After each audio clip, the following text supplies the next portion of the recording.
먼저 기도하시면서 이 예배를 시작하겠습니다. 사랑이 많으신 하나님 감사합니다. 오늘은 무엇을 생각해 볼까 말씀을 들여다보면서 고민해 보았습니다. 요즘 우리 이 모든 교회의 삶을 볼 때 종의 자세가 많이 부족한 것을 느끼게 되었습니다. 저 역시도 그렇습니다. 하나님 이 시간을 통하여서 성령님께서 이 시대 오늘날 우리 거인의 종은 뿐만 아니라 우리 한국교회에서 많은 성도님들이 하나님 앞에 종의 자세로서 그 마음의 태도를 가질 수 있었으면 하는 그러한 마음으로 준비해 보았지만 너무나 두서가 없고 부족한 것이 많을 것 같습니다. 성령님 도와주시길 원하옵고 예수님의 이름으로 기도드립니다. 아멘. 저는 말씀을 잘 알지 못합니다. 그러나 말씀 누가복음 17장 7절에서 10절을 읽어보다가 제 마음의 이 자세가, 이 종의 자세가 많이 부족한 것을 스스로가 깨닫고 또 이 종의 자세 안에 늘 제가 인정받고 싶어하고 칭찬받고 싶어하는 그러한 내 내면에 있는 저의 그러한 부분을 한번 이 말씀 안에서 자세와 태도를 바꿔보는 기회가 될 수 있을까 싶어서 이 말씀을 한번 준비해 보았습니다. 오늘 본문 말씀은 누가복음 17장 7절에서 10절 말씀을 다 같이 봉독하시겠습니다. 7절 너희 중에 네가 밭을 갈거나 양을 치거나 하는 종이 있어 밭에서 돌아오면 저더러 곧 앉아서 먹으라 할 자가 있느냐? 도리어 저더러 내 먹을 것을 예비하고 띠를 띠고 나의 먹고 마시는 동안 수종 들고 너는 그 후에 먹고 마시라 하지 않겠느냐? 명한 대로 하였다고 종에게 살해하겠느냐? 이와 같이 너희도 명령받은 것을 다 행한 후에 이르기를 우리는 무익한 종이라 우리의 하여야 할 일을 한 것뿐이라 할지니라. 오늘 제가 꽂힌 것은 이 무익한 종입니다. 저는 이 무익한 종에 대한 그 의미보다 오히려 제가 하나님 자리에서 주인이 되려고 했었던 그러한 제 자신의 그 너무나 하나님 앞에 회개할 부분이 있다라는 걸 알게 되었습니다. 오늘 우리는 예수님께서 제자들에게 그리고 오늘날 우리들에게 들려주시지만 그리고 짧지만 아주 강력한 비유를 이 본문 말씀에서 한번 살펴보려고 합니다. 주인이 명한 것을 다 하였다고 해서 종이 주인에게 칭찬을 받을 수 있느냐? 도대체 예수님은 이 시점에서 제자들에게 왜 뜬금없이 이런 말씀을 하신 계기가 무엇일까요? 먼저 제가 누가복음 17장 1절에서 6절까지에서 한번 찾아보았습니다. 제자 공동체가 가져야 할 태도를 아마도 말씀하시지 않으셨을까 하는 생각을 해보았습니다. 1절에서 2절 제가 읽어드릴게요. 작은 자 하나라도 실족하게 하지 마라. 2절에서 4절 형제에게 죄를 지으면 책망하고 회개하면 7번이라도 용서하라. 우리 이렇게 하고 있을까요? 5절에서 6절은 제자님이 예수님께 우리에게 믿음을 더하소서라고 간청하고 있는 것을 보게 됩니다. 7절부터는 뜬금없는 말씀으로 이 제자들의 이런 말씀으로 예수님께서 분위기가 싸한 분위기로 이런 말씀을 하시는 것 같아요. 밭을 갈거나 양을 치는 종 이야기를 이제 예수님께서 꺼내실 텐데요. 바로 제자들이 이렇게 말씀하셨기 때문입니다. 우리에게 믿음을 더하소서. 왜 예수님 제자들은 예수님께 우리에게 믿음을 더하소서라는 이 요구를 예수님께 하셨을까요? 예수님은 그로 인해서 어쩌면 이 제자들조차도 이 당시에 바리새인들이 자기의 의를 자랑하지 않습니까? 율법적 종교 생활로 뭔가 대접받고 싶고 군림하고 싶고 존중받기를 유독히 좋아하는 바리새인들의 그 공적주의적인 그 영적 자만을 아마도 예수님께서는 제자들이 본받게 되지 않을까 하는 염려와 경계를 살짝 하시지 않았나 싶기도 합니다. 7절 보면 너희 중에 누가 밭을 갈거나 양을 치거나 하는 종이 있어 밭에서 돌아오면 저더러 곧 앉아서 먹으라 할 자가 있느냐. 이 비유는 종은 단순히 한 가지 일만 이 당시에는 하는 게 아니라고 합니다. 밭을 갈고 양을 치고 또 얼마나 고단하겠습니까? 저녁에 돼서 집으로 돌아오면 주인의 식사 준비까지 해야 하는 그 일들이 정말 쉴 수 없는 헌신으로 주인을 공경하는 것을 봅니다.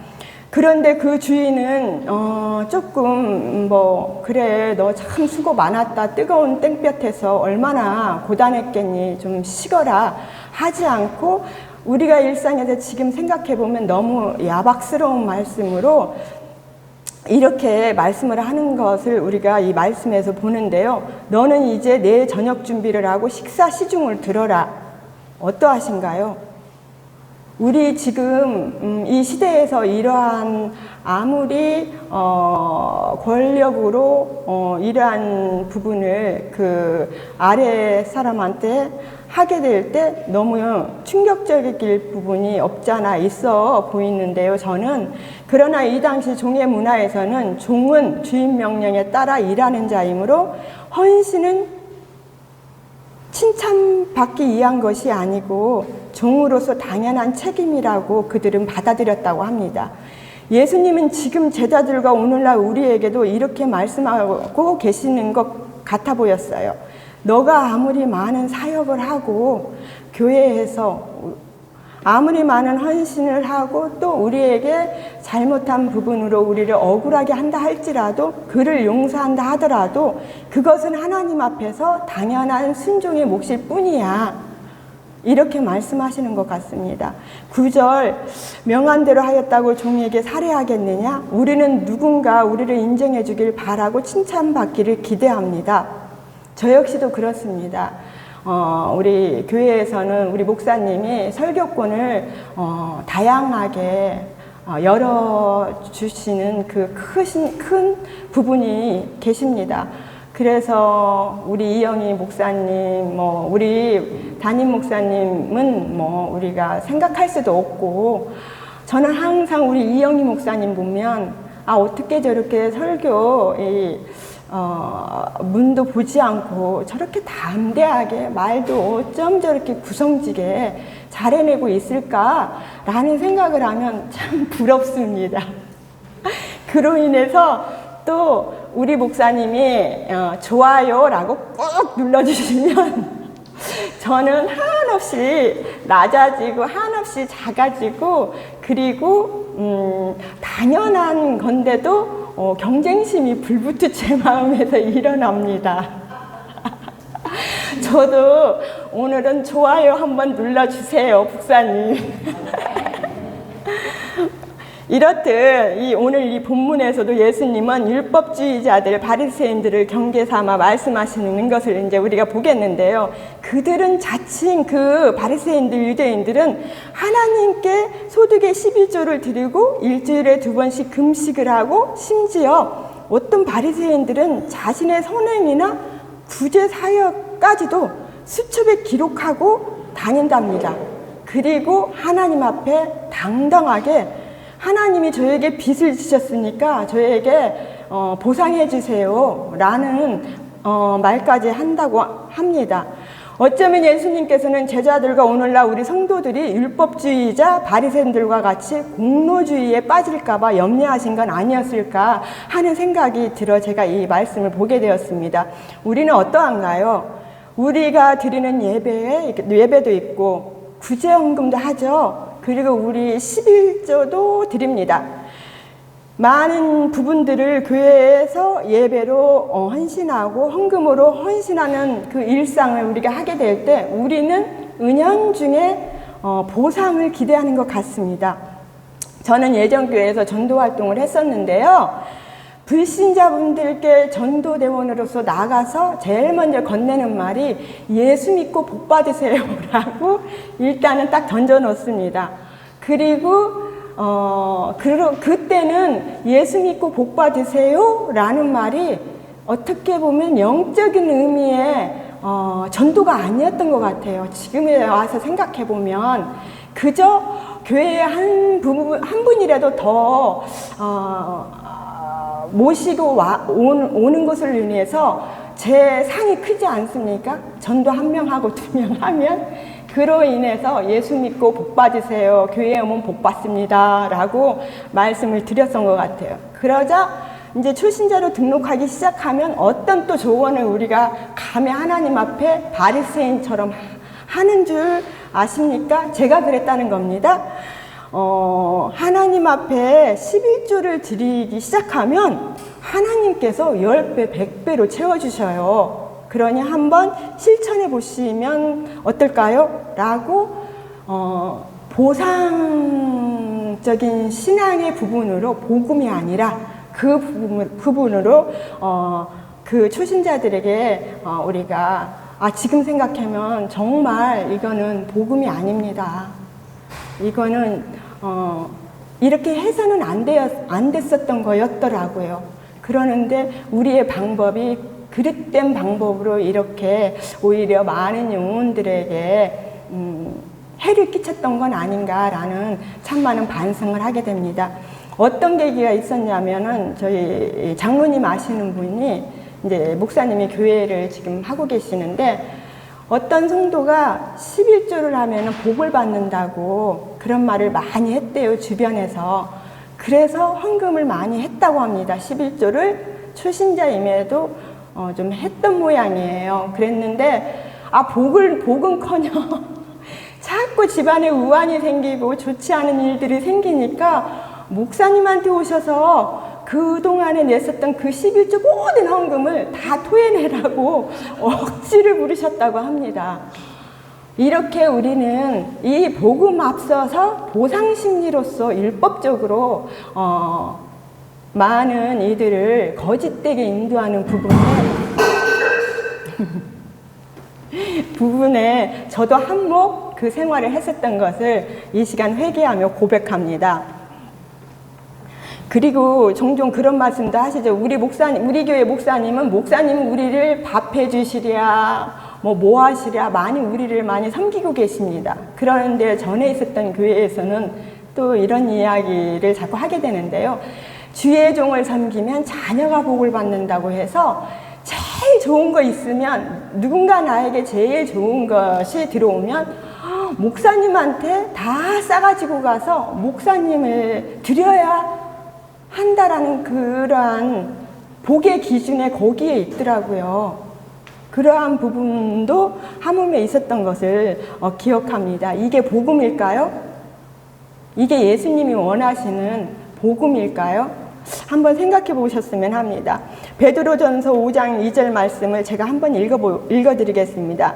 하나님의 뜻을 쫓아 자원함으로 더러운 일을 위하여 하지 말고, 골로새서 3장 23절 22절은 무슨 일을 하든지 마음을 다하여 주께 하듯 하고 사람에게 하듯 하지 말라.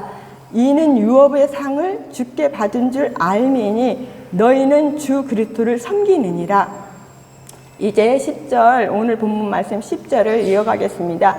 예수님은 오늘 이 시간에도 우리가 어떤 고백하시기를 바라고 계실까요? 우리는 무익한 종입니다. 오늘 본문에서는 세뇌가 되도록 무익한 종에 대해서 계속해서 제가 끊임없이 말씀을 해보려고 합니다. 우리가 해야 할 일을 했을 뿐입니다. 여기에서 무익하다라는 말은 쓸모없다라는 뜻보다 이 말의 원뜻은 내가 한 일이 주인에게 이익을 가져다 줄 수 없다라는 의미가 있다고 합니다. 하나님은 신이지 않나요? 무언가 부족하신 분이 절대 아니십니다. 우리가 뭘 드린다고 해서 하나님의 영광이 더해질 것 같습니까? 그렇지 않습니다. 하나님은 스스로가 영화로우신 분이시기 때문입니다. 우리가 복음을 전하거나 우리가 섬긴다고 해서 하나님의 영광이 얼마나 더 꽉꽉 눌러 채워질 수 있을까요? 오히려 우리가 복음을 알게 되고 믿고 이 모든 섬김의 기회조차 하나님의 의혜로 주어진 것을 인정하고 믿는다면 우리는 이러한 마음의 자세의 태도에서 다시금 생각해 볼 수 있을 것 같습니다. 예수님은 왜 이 말씀의 제자들에게 오늘날 또 우리들에게 뜬금없이 하셔야만 했을까 한번 생각해 보았습니다. 우리의 수고와 헌신은 하나님의 은혜에 대한 겸손한 우리의 반응일 뿐이라고 아마 생각하셨던 것 같습니다. 저를 보세요. 저는 무익한 종으로서 아무런 자격이 없는 자입니다. 감히 이 자리에서 제가 어떻게 설교를 할 수 있겠습니까? 할 수 없습니다. 일반적인 교회에서는 저는 상상도 해본 적이 없습니다. 그리고 저는 아무것도 한 게 없습니다. 그저 저를 불러주시고 받아주신 것도 오로지 제가 큰 마음을 먹어서가 아니라 하나님의 은혜로 말미암아 주어진 것일 뿐이지 그로 인해서 감사할 조건밖에 없다라는 것을 이 시간 하나님 앞에서 또 여러분 앞에서 고백할 뿐입니다. 예수님은 많은 헌신이 아니라 그 헌신을 통해 드러나는 종인 우리의 겸손한 태도를 원하시지 않을까 싶어요. 그리고 이제 결론적으로 오늘 본문 말씀 바로 예수님의 오늘 결론적으로 이제 오늘 무익한 종의 이 말씀을 던지셨던 예수님께서 하시고자 하셨던 이 주인공은 바로 그 누구도 아니고 예수님의 모습이지 않았을까 생각합니다. 예수님은 하나님입니다. 하늘 보좌를 버리고 하나님이 이 땅에 오시지 않았습니까? 그리고 철저히 하나님의 뜻에 순종하셨습니다. 우리는 얼마만큼 순종을 하고 있습니까? 그리고 예수님은 자신이 하나님이셨으나 친히 제자들의 발을 씻기시며 종의 자세, 무익한 종의 자세의 본을 보이셨고 바리새인들처럼 자기 공로를 내세우기를 즐겨하는 그 공로와 의를 경계하며 서로 종이 되어 섬길 것을 우리한테 권하고 싶으셨던 것 같습니다. 그리고 마지막에는 우리 예수님께서는 인류의 구원을 위해 십자가에서 어떻게 하셨습니까? 온전한 종으로 오셔서 우리가 무익한 종의 삶을 우리한테 일깨워 주셔서 복음에 합당한 삶을 살아갈 것을 그 자세와 태도로 일러주시고 예수님께서는 십자가에서 다 이루었다 하시며 자기 목숨까지도 내어주셨습니다. 이게 바로 값없이 받은 복음의 은혜입니다. 그분은 아무 자격도 없는 무익한 우리를 위해 자기를 종처럼 낮추셨던 하나님이셨습니다. 이제 우리는 이렇게 고백할 수밖에 없을 것 같아요. 주님, 제가 밤새 설교 준비를 하느라 많은 고생을 했지만 이제 한 것은 아무것도 아닙니다. 오직 주님의 은혜로 이만큼이라도 준비하게 되었음을 감사할 뿐입니다. 거인의 정원 여러분, 혹시 여러분은 하나님 앞에서 자신의 헌신을 보상과 인정을 받기를 원하시나요? 교회 공동체에서 혹시 인정받지 못한다고 생각 들어서 마음이 섭섭하고 또 스스로가 시험에 드는 부분들은 아마 각각 교회에서 아주 없지는 않을 거라 생각합니다. 그러나 나는 무익한 종이라 생각해 본다면 섭섭한 마음도 인정받지 못해서 그 상한 마음도 내 스스로가 하나님의 주신 평안으로 감사를 찾을 수 있을 거라 저는 생각합니다. 거인의 정원 성도님들은 그런 분이 거의 없을 수밖에 없는 이유가 있습니다. 우리 목사님은 율법적인 바리새인들처럼 자기의 의를 드러내고자 하고 자기의 뭔가 했다고 자랑하고자 하는 그러한 자체를 우리 목사님은 단호하게 물리치십니다. 그로 인해서 우리는 또다시 한번 우리 거인의 정원 식구들은 그래 나는 무익한 종이야 라면서 우리 자신을 스스로가 위로받고 그렇게 은혜롭게 우리가 이 교회 안에서 함께하고 있습니다.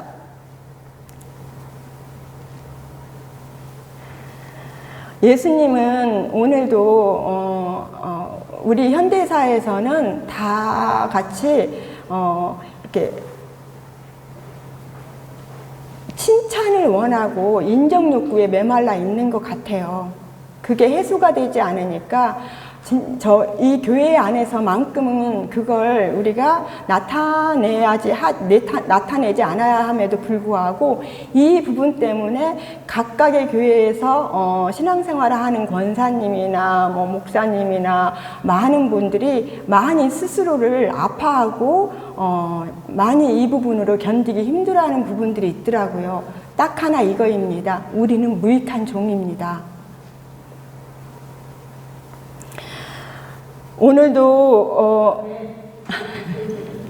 다른 거 없습니다. 우리가 우리의 하는 것들, 우리가 11조 조금 하나님 앞에 드렸다고, 또 아침에 우리가 또 이곳에 와서 뭐 빗질을 조금 했다고, 우리가 그 어떤 것을 했다고 해서 우리가 나를 좀 나타내고 싶고, 또 나를 하나님 앞에, 하나님 저 이만큼 했으니까 저 좀 한번 봐주세요. 제가 이렇게 11조 했으니까 저 너무 어려운데 복 좀 주세요.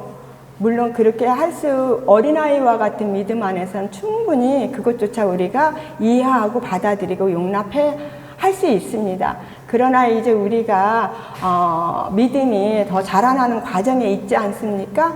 그렇다면 이제는 주인한테 무엇을 받아내려고 칭찬을 받기 위한 게 아니라 우리가 스스로 종이 되어서 오직 주인 되시는 하나님 앞에 우리가 겸손한 마음의 태도로서 우리가 서로를 섬기는 종으로서 우리가 무익한 종으로서의 자리를 우리가 늘 마음에 다진다면 교회가 더욱더 화목하고 더욱더 편안하고 누가 올지라도 우리가 이러한 부분은 자랑할 수